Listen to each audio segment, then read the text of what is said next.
All right, how you doing? I am at the Spike TV booth. It's the PodBrother coming at you. I'm waiting for John Paul to come back and do a little quick. Oh, he's right here.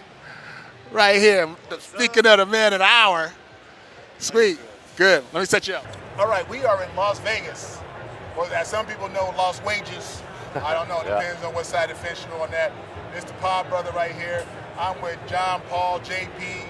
I love a cat with two first names because it's like if you're familiar with him already. Hey, JP! I like that. I like that.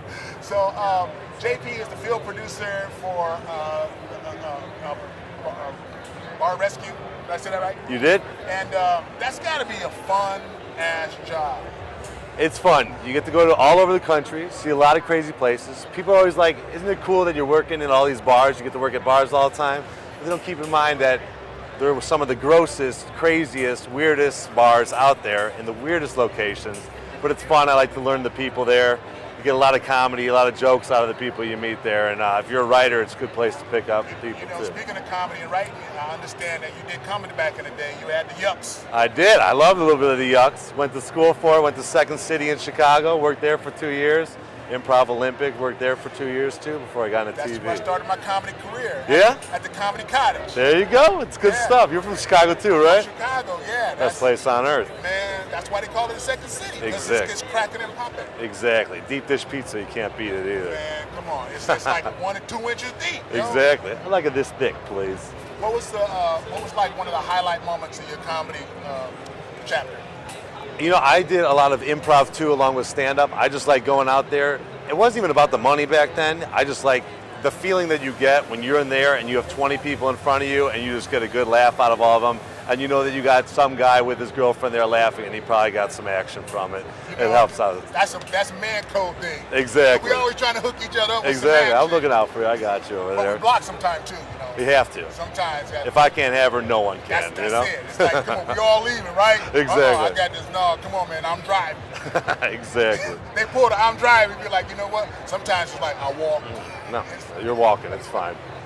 So how did you land producing on Bar Rescue? Because it's a hot show. Like everybody's like, what? You introducing the producer? They're like, snap, that's my favorite show, yo. Like, how did you get on that show? TV's crazy. It's a lot of being in the right place at the right time. I went to school at Columbia in Chicago for television writing and producing. I had a friend that lived out in California, and he on the lower level too on Bar Rescue, and they came to Chicago to film 2 episodes, The Abbey and The Blue Frog, and I came on as a PA, which is a production assistant, and I did that, went through the rest of the season working as a PA, moved up, showed interest in producing. I had my protege, Heather Gordon, who taught me everything I know. She gave me a chance, started writing up Yelp reviews and stuff, trying to promote, get people in. And then as the seasons went on, I just moved up and got to my level. That's awesome, man. That's a great success story. It was fun. It was fun. We need to do something on you, like that whole journey. Yeah, you can make a movie about me if you want. That's fine. You know, starring you. Exactly, starring me. Because you got Yucks. I can take it. I'll take that. That's awesome, man. So, like, where do you sit with the show right now and the success it has? Where do you see the show going from here? Is it like, you know, what's the next thing for you and the show? The hard part about Bar is it is what everyone in the industry comes to watch and look at to learn what to do in their bars. So as a field producer, we bring in new stuff, new, like gadgets and gizmos and everything that's cool, like TurboTap and everything. So we got to find stuff that no one else knows about that's cool, will save money, will make the bar stand out and make it different. I got something for you, man. What you got? I got a phone app. Yeah? You order your drinks right from your phone. I like it. How does it save money? It's saving money because you get to make more sales and you get to capitalize on that spontaneous sale that walks out the door. I like it. That's big. Also, if the bar is packed, let's say the bar is packed, and you're standing there, you know it's going to take you 20 minutes to work your way up. Get your order in. Get your order, whether it's cash, credit card, whatever. You already invested your time. When you didn't go to a bar to stand in line, exactly. You went to a bar to have some fun. But with Brio, you can order your drink. It's still going to take 20 minutes. Absolutely. But you can still kick it on the dance floor, and then when your number pops up on your phone, unless you know it's ready. Ready? 10, go up. 15 minutes later, it could be 30 seconds, it could be 10 minutes, depending on how busy the bar is. Then you'd be like, okay, girl, our drinks are ready. Let's go to the bar and get them. I like that. I think we could fit that in somewhere like maybe a sports bar or something when it gets packed. Yeah. Somewhere where you can get a quick food order in, but you want to watch the game, you don't want to leave the table. Yeah. You and me, we could talk a little business we can after talk this. about that. Perfect. The second one, now, I don't know about you, but I'm a beer lover. Yeah. I found this like foamy ice beer, Mimi's Foamy Ice. Bro, I can't tell you how many times on spring break, you're out golfing, and as soon as you pour the beer, you're in the sun, Yep. you gotta drink it because it'll warm up in 30 seconds. Like you'll lose 10, 15 degrees on your beer. You're not going to put ice in your beer either. You're not gonna put ice in No. it.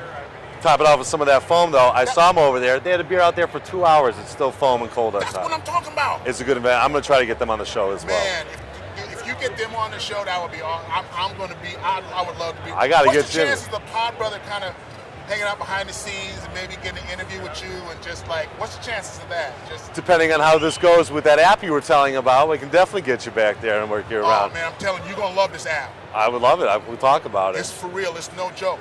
And you can use it for appetizers. You could be rolling up into the parking lot and be like, hey, I'm fellas, hungry. let's have some beers on tap. Don't have to worry about them getting warm because if you got the icy frosting, Exactly. you can order your beers, take your time to park. It takes 20 minutes to park in Vegas. Yes, to it get does. to the club. Yes, it does. I timed it. You That's walking true. through like 5-6 acres of parking lot in Vegas. You can literally order your beers, the foamy ice. You get there 15 minutes later, they're waiting for you at the bar, man, and your credit card is in the app. You got some ideas. I like it. How many times have you been like tore up from the flow up and you walk out the next day, you go, oh snap, I left my card Yeah. at the bar. It's like, This morning. Yeah, this morning. dang, I needed that to check it, you know. You don't even have to like, because your credit card is on the app, you don't even have to put your credit card at the bar. It's a smart idea. I like We got to talk We'll about talk that. about it. So what are some of the things that, like knowing what you know with Bar Rescue and with the industry, if you were to own a bar today, like what were some of the bells and whistles you would put in it based on what you've observed from doing the show, just right off the top of your head? Well, from what I observed from doing the show is that I would not want to own a bar. It's not something for me. I like to drink. I don't like to work it there. I know not to drink while you're working there. Learned that big time. Been through that a lot with John. I really like Turbo Tap. They have a great product that pours the beer out awesome. It's like the small things like that. And some cool techniques that I've learned is instead of pouring like a shot into a shot glass, pour it into a rocks glass. The image of it being a bigger glass makes you think you're getting more. It's more small stuff like that I've learned from the show. Now your comedy, are you in the back? Because once you're a comedian, once you get that adrenaline hook or them people laughing, you never walk away from that. I know you're on this great show and you're producing. Do you get a chance to like throw some comedy inserts to JT or? I like to throw some jokes out whenever I'm pitching and he doesn't like one of my ideas or something that I'm trying to get on the show. I'll usually end it with a joke. The best part is when we have to pack the bars, we do a stress test on there. So we have to get 200, 300 people into the bars and we have the whole line out there. Sometimes you gotta wait, it's TV, hurry up and wait. That's when I get most of my stand-up out there because I get to entertain the crowd, play with them.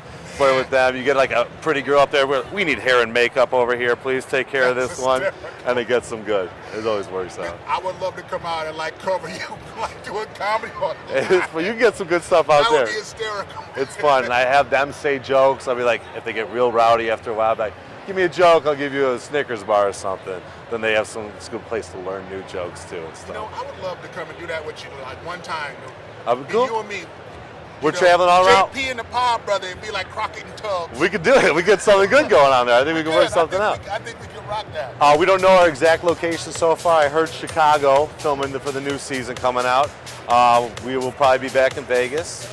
We like to film out here a lot. It's nice and warm. Let me know, man. I'll pack it up. I'll fly out. We got a friendship thing going on here. I'll talk to you. We got like some man bonding going Absolutely. on. Well, JP, I'm very excited. Thank you for your time. I know you're extremely busy. Absolutely. With JT and running around with the show and doing your thing, man. I really appreciate you taking the time and talking with the PodBrother. Thank you for having me. I had a good time. I hope everything went well. Hope you're happy with it. Yeah. Come back, watch the show. Keep me in business. Watch the working show. another year. Keep JP working, man. Bar Rescue. It's funny. Bar Rescue. And Hungry Investors coming out. New show, John Taffer. Going to be a great show. Hungry Investors. What's that about? Can we talk about that? Or no? Sure can. It's like Bar Rescue meets Shark Tank. We got two restaurants going up against each other, seeing who wins the investment of our three hosts. Starts in May. Watch it. It's going to be good. We got it.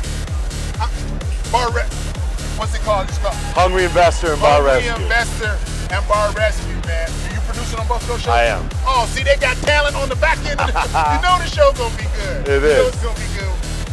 Oh, come on now. And man, Spike TV, Bar Rescue, and just keep it right here because we gotta crack it. It's a pop your collar moment. Cause that's how we go. Take it. Peace out with the PodBrother. Thank you very much. All right, man. Let's go get some beer. Absolutely. That was fun.